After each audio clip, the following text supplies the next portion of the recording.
Today we're going to show you how to make food-grade gang molds for casting of lollipops and other candy-related items using the SORTA-Clear 18 food-grade silicone.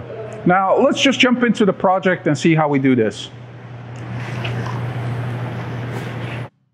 The lollipop model is going to be this stainless steel ball bearing that we purchased. These are brand new and clean, and we're going to use them for the shape of the lollipop.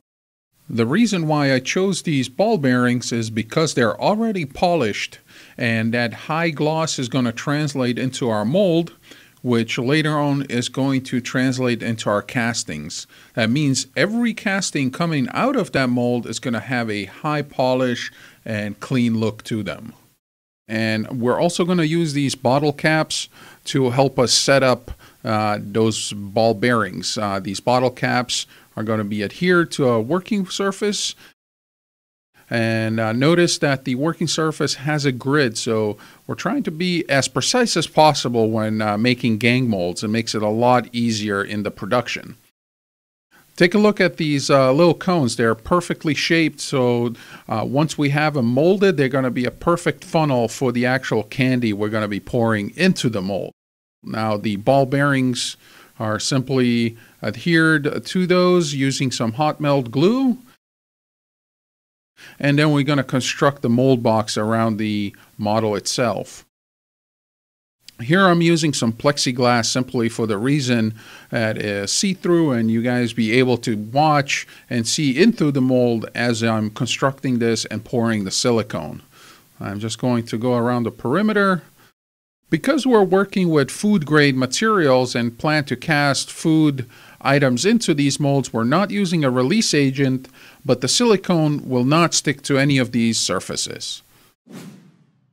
Now that our mold box is ready, we can go ahead and mix up some silicone. This is the SORTA-Clear 18.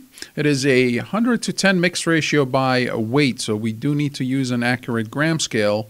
But what's more important is that the SORTA-Clear 18, 37, and 40 are food-grade silicone, so we can cast a variety of food-related items into these silicones.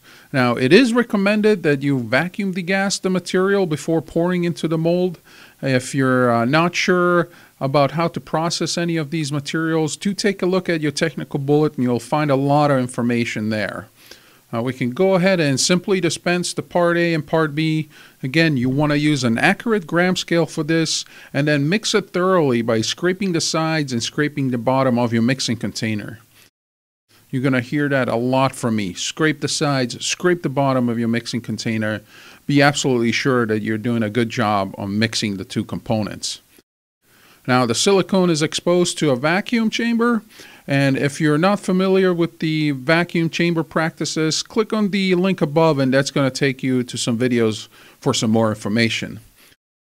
Now the silicone is poured from up high into our mold box, and it's allowed to seek its own level, so it's pushing away any kind of air bubbles away from our model. This silicone pour technique is called needling, and it allows any remaining air bubble in the silicone to break as they're poured over the edge and stretched out in the thin stream. Silicone is now allowed a full cure for 24 hours before demolding. One thing I like to do is leave the mixing container nearby, and that's a good indicator if your mold is fully cured. So if the material in your mixing container set up, you're good to go on the actual mold itself. And here we're going to take apart the mold box, and then we can start to demold the actual model.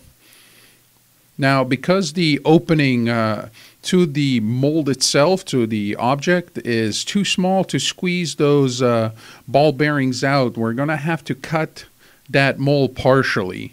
And I'm going to use a razor knife to simply cut on both sides of that stainless steel ball bearing. I'm going to cut down halfway. And notice that I'm cutting in a jagged motion. That's going to allow the two halves of the silicone to get back together perfectly without leaving a seam line on our future castings. Now that the mold is cut open, we can go ahead and retrieve our original model out of there, so we can simply squeeze those ball bearings out. And here you can see a perfect example why it's beneficial to go with a softer silicone like the 18 durometer of this SORTA-Clear. It makes it a lot easier to demold the original model and also our future castings out of this mold. And here, one more look.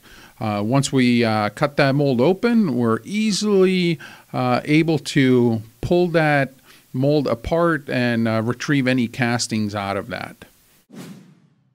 Now remember, I mentioned that it's important to be accurate in your gang mold layout. And here you're going to see the perfect example. We need to make a jig to hold the actual lollipop sticks in place.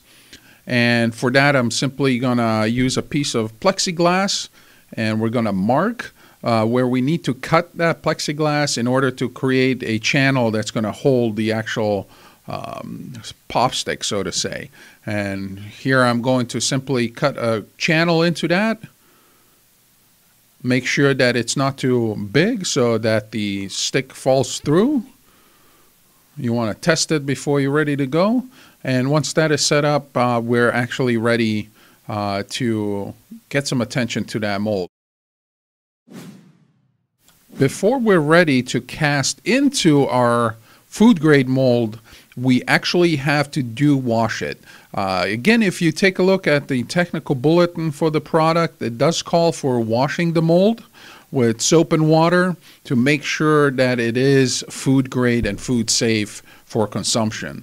So I'm going to here just use a sponge, some dish soap, and warm water. I'm going to scrub that thoroughly before actually casting into the mold.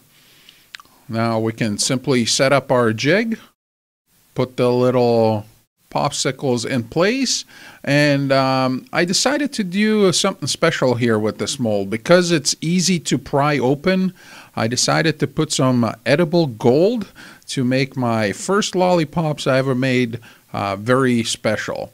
These are going to pop and shine really nicely. And once that is set up, we can go ahead and dispense some isomelt. We're going to melt it in a microwave.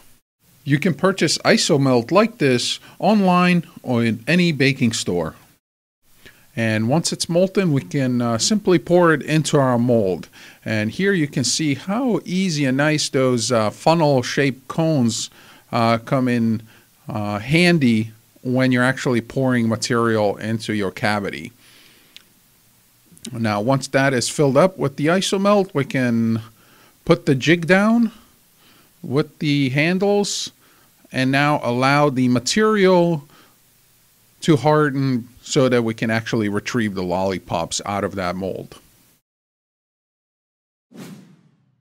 All right, now the isomelt has fully hardened. We're going to remove our jig that held those handles in place, and then you can see that I'm simply able to bend and pull on that mold and pop it right from behind to retrieve my castings, in this case the lollipops.